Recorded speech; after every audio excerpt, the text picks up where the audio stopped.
Joignez-vous à la discussion. Appelez ou textez le 187-CUBE Radio. 1877-827-2346.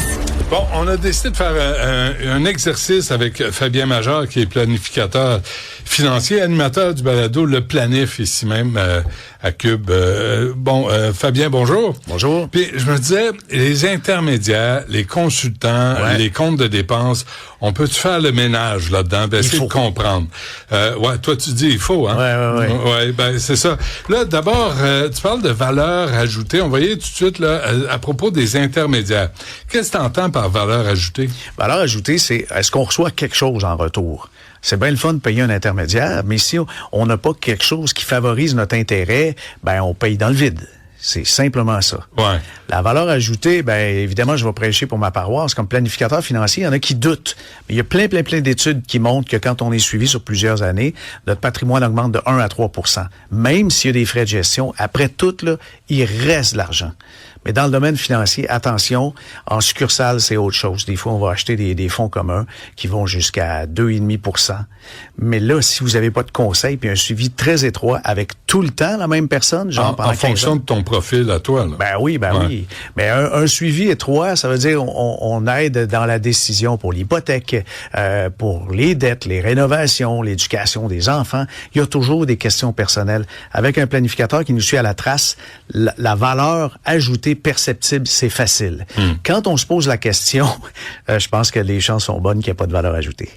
Quand parler des courtiers immobiliers, des agents de talent, vas-y là, selon ta liste, parce que c'est vraiment intéressant parce que plus tard on va parler d'un peu de valeur ajoutée. Ouais. Alors, les courtiers immobiliers, moi, je pense que la grande majorité mérite leur commission, mais elle est négociable. C'est ça, la meilleure nouvelle, je pense.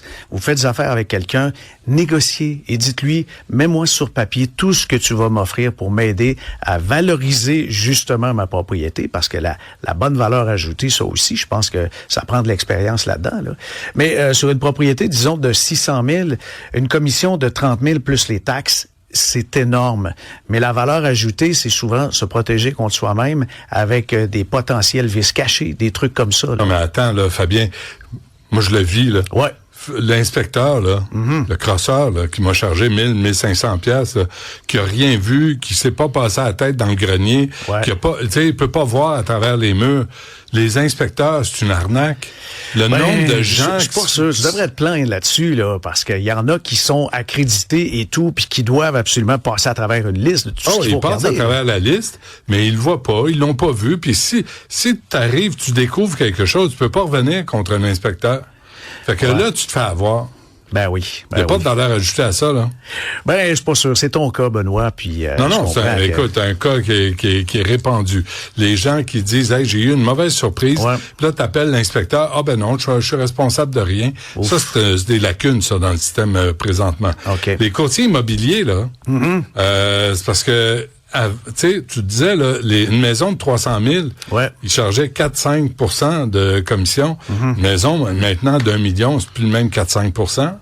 Non, c'est hallucinant parce que le fait que c'est un point de pourcentage en gros dollars, ça s'additionne. Puis une maison qui se revend au fil du temps, on peut se retrouver facile avec 15-20 % qui disparaît au total, là, sur une période de 20 ans en commission. Mais moi, je pense que l'angle mort, là, c'est certainement l'annulation ou pas de la fameuse prime, la commission qu'on peut payer. En fait, qui est du vide, c'est la pénalité hypothécaire. Parce que quand on brise son hypothèque, la majorité des gens prennent du 5 ans.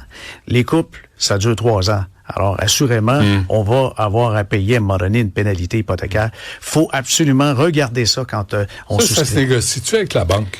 Ça se discute avec le courtier hypothécaire. Avec la banque, c'est indiscutable. C'est souvent figé là. Ouais. Mais si tu achètes une autre maison, ils peuvent transférer, tu peux t'entendre, tu peux négocier. Oui, mais bref, Là, on cherche la valeur ajoutée. Oui. L'agent de talent, ça, tu trouves que c'est une valeur ajoutée? Ben, les agents d'artistes, ça peut valoir, surtout quand l'agent a énormément de contacts au niveau des producteurs, au niveau publicitaire, ça se remarque. Mais un paquet d'artistes ont fait le choix au fil des ans qu'avec un peu d'expérience, un peu de jugeote, ils sont capables d'être agents pour eux-mêmes et défendre leurs propres intérêts. Là. Et prendre leur propre pourcentage. C'est ça, parce que jusqu'à 20%, c'est pas mal. Là. Okay. Fabien Major, là, on cherche la valeur des intermédiaires. Un peu de valeur ajoutée. Tu dis souvent questionnable. Lesquels? Ouais, Uber Eats, DoorDash, là, 30% sur livraison parce qu'on reste écrasé sur le sofa en regardant le Canadien. Ça, c'est un peu discutable, mais surtout, moi, je me dis, oui, mais si je me lève, je fais de l'exercice, je brûle des calories, je vais aller me le chercher, ça va être moins cher. Ben oui, il y a un résultat concret. Un repas de 30$ au resto, ça coûte 45$ avec frais de livraison pour boire intégré. Mais écoutez, là, qu'est-ce qu'il y a dans notre assiette aussi, là? La valeur ajoutée, c'est souvent le temps qu'on a pas pris pour faire autre chose, c'est là qu'elle est perceptible. Ouais. C'est un peu, là. Puis, un peu de valeur ajoutée, les banques traditionnelles, parce qu'on a des frais mensuels là-dessus, c'est de 15 à 25 $ par mois au Canada. Il y a des frais de change. Ça, attention à ça. Les frais de change, là, ceux qui sont souvent à l'étranger, en déplacement, 2 à 3% sur transactions en devises étrangères. L'écart, il y a un écart de change. Les gens va dire à la banque que c'est pas une commission, mais on retient 1,5 à 3% sur le taux interbancaire. C'est pas une commission, donc c'est quoi? Ben, c'est ça, sur les mots, là. Écart. ça, c'est le plus original que je peux trouver, là. C'est la même chose avec un CPG. Quand on achète un CPG, on va dire, oui, mais il y a pas de frais de gestion pour un CPG, dépôt à la banque, à la caisse. Oui, mais c'est quoi? C'est un écart entre le taux qu'on prête l'argent, qu'on a déposé. On a déposé 10 000. Ils vont le reprêter à quelqu'un d'autre, l'écart de taux. Si nous, ils nous donnent 2 puis ils reprêtent l'argent à du 7, c'est le fameux 5 OK, moi, donc pour savoir si tu fais avoir par un intermédiaire, il utilise le mot écart. Oh. Et là, tu viens de comprendre. Les plateformes musicales. Ouais, Spotify, en 2025, a versé plus de 10% de royautés supplémentaires sur une façon annuelle, un calcul annuel, mais à peu près la moitié de ces versements atteint les artistes directement. Alors, ça aussi, moi, je trouve qu'il y a un peu de valeur ajoutée si on est grand amateur de musique, on en écoute tout le temps. Autrement, achetez-vous des disques, achetez des tunes à la pièce. Parce que de passer à travers un catalogue, on a beau vous dire, on a 10, 15, 20, 30 millions de musiques, on n'a pas assez d'une vie pour toutes l'écouter. Alors, c'est des fractions de tout le catalogue qu'on écoute. Mais toutes les plateformes musicales n'investissent pas dans la production de musique. C'est très, très rare. À moins d'événements, des shows en public, on voit de temps en temps des événements avec Apple Music, mais c'est très rare. Tu fais bien de le remarquer. Pas ou peu de valeur ajoutée aux intermédiaires. Là, tu dis, Fabien, pure extraction de nos dollars. Ticketmaster. Ouais. Ticketmaster, c'est un monopole. C'est 28% du prix du billet. C'est quand même énorme. Oui, c'est fou. Alors, c'est un monopole. Ça a plus de visiteurs, Ticketmaster, que ses 9 principaux concurrents comme StubHub, Eventbrite, Ticket Center ou Etix. Il n'y a pas vraiment de concurrence, ce qui fait qu'ils prennent nos dollars. Au billet.ca. Là, c'est la revente. Là, c'est catégorie revendeur. Là, on n'a pas utilisé un autre mot. Ça, c'est pire. Quel autre mot tu utiliserais, Fabien? Non, on va laisser faire. Mais il y a aussi les revendeurs de billets, là, les scalpers. Eux en autres, termes de valeur ajoutée, pas ben. Non, écoute, man, t'en veux-tu des billets? C'est 300% sur le prix. 300%. 300%. Ouais.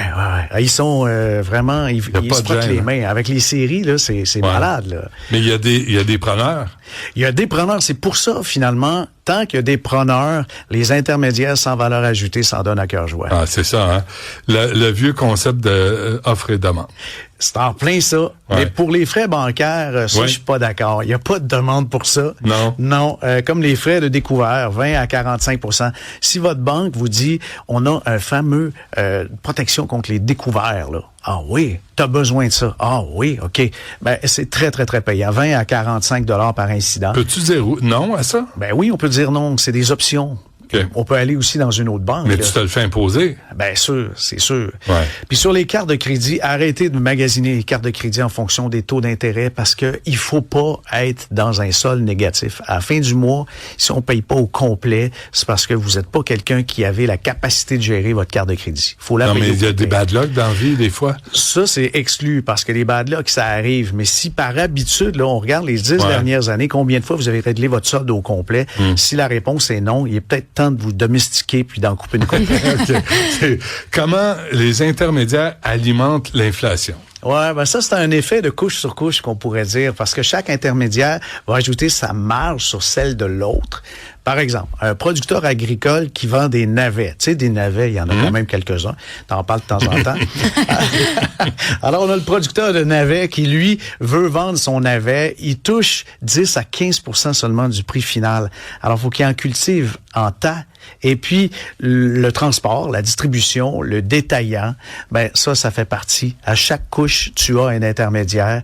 Il y a un s'additionne. Ben oui, tout le monde s'additionne. Au prix final. Oui, le consommateur, lui, paie la note finale de la commodité. La commodité, ben c'est la cuisine que fait grand chef Tony. Puis quand c'est rendu chez nous, Uber Eats dit, tu vois, Tony, lui, ça y a coûté 8 piastres de l'offrir, puis tu payes 45. La différence, c'est parti en fumée. Ouais. Comment le consommateur peut s'en sortir? Comment on peut se protéger de tout ça? Ben, c'est questionner, puis poser des questions, puis de grâce, lire un petit peu plus sur les finances personnelles et aussi ne pas être victime du marketing. Parce que marketing is the best thing, comme disent bien des marchands, sauf qu'il y a toujours un besoin qui est pas fondamental qu'on tente de soulever. Et puis le besoin de se comparer, je pense pas que c'est valable. Puis très souvent, le consommateur, il va vers le plus facile, qui est souvent le plus coûteux. Notre paresse coûte cher, hein? C'est ça. De pas se lever, de pas lire, de pas s'informer, de pas poser de questions. On finit par payer pour tout ça. Carrément. Puis à la fin de l'année, quand on voit tout ce qui est sorti, puis le peu qui en reste, on a beau chercher des coupables, c'est celui qui est à 18 pouces de l'écran, la plupart du temps, qui est le grand responsable. Ouais. La grande question, Fabien, il est 20. OK, la grande question, les déductions pour représentation. Ouais. Ça, là, est-ce qu'il serait temps d'abolir ça? Puis si on le fait, le Centre Bell est vide. Ben déjà, au niveau de la représentation, je pense qu'il y a quand même beaucoup de croyances, là. La représentation, on a le droit de le faire, mais pas au complet. La représentation, c'est partiel. Par exemple, si on amène un client, il y a toujours un seuil jugé raisonnable que les agences de revenus vont regarder. Et si la majorité de nos frais d'exploitation, c'est de la représentation, il y a l'utilisation personnelle là-dedans. Parce que quelqu'un y va parce que c'est le fun, il a envie de voir le Canadien, mais il peut pas partout planter sa représentation. Quelqu'un qui fait que ça va se faire attraper, puis tôt ou tard, il va se faire cotiser, là. La représentation, by the way, on a mis de côté le golf. Ça, là, ça ne passe plus.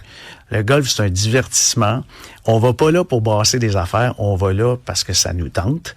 Le souper après, c'est autre chose. La représentation, le gros calcul, là, c'est la moitié de la facture. Puis dans le cas du golf, c'est que la bouffe, mais il faut que ça soit dans une facture à part. Le Centre Bell, ça peut passer, mais encore, ça dépend du chiffre d'affaires, là. Puis la fréquence aussi. Puis oui. Puis est-ce qu'il faut mettre le nom derrière la facture absolument. de l'invité? Si vous faites vérifier, ça prend le justificatif, le nom de l'invité, dans quelles circonstances, pourquoi, et ça peut même être demandé, c'est lié à quel produit, qu'est-ce que tu y vends avec ça, là. Puis si c'est toujours Roland qui est invité, ça marche pas. Mais est-ce qu'on devrait abolir ça, les dépenses de représentation? Non, je pense pas, mais il faut les contrôler davantage. Mais déjà, ça a été resserré avec le temps, mais il y a des exagérations. On finit par payer les cabinets d'avocats puis de comptables qui amènent leurs clients au Centre Bell. Ouais. On en paie la moitié de la facture parce qu'ils nous l'envoient en déduction d'impôt. Je suis content que tu parles de ça parce que quand tu traites de l'IA, l'intelligence artificielle, un des premiers postes où est-ce qu'on est capable de sauver des gros dollars, c'est la recherche au niveau du droit. Si votre avocat vous charge 600 piastres de l'heure, sa recherche maintenant lui coûte une fraction. On peut plus vous facturer 10 heures pour la recherche à cause de l'intelligence artificielle. Là, on va en sauver. Mais tu as raison de dire que la représentation, ça bascule puis ça fait le prix final d'un service ou d'un professionnel. Mais j'ai bien l'impression que c'est qu'une fraction, là. C'est plus raisonnable. Et puis les parties de bureau? Les parties de bureau, ça, on a droit, étonnamment. On peut en faire jusqu'à 6 par année, c'est toléré. Un gros party. Puis là, à ce moment-là, on peut passer 100% de la dépense. Mais évidemment, il y en a qui sont toujours en party, mais c'est un autre sujet. Ouais. Alors, en conclusion, Fabien Major, si tu veux épargner sur les intermédiaires, pose des questions, c'est ça. Fais des efforts, lis, fais une partie de la job toi-même. Ouais, puis chaque fois qu'on te dit un prix, dis, peux-tu faire mieux? Ah, c'est ça? Ouais. L'obtiens-tu, ça? Oui, toujours. Okay, bon, parfait. Ça gèle au début, là, mais... Ça tue comme la conversation, tu dis, OK, je vais y penser. Fabien Major, merci pour cet exercice sur les intermédiaires. Ça fait plaisir. On peut t'entendre sur le balado, le planif, ici à Cube. Merci.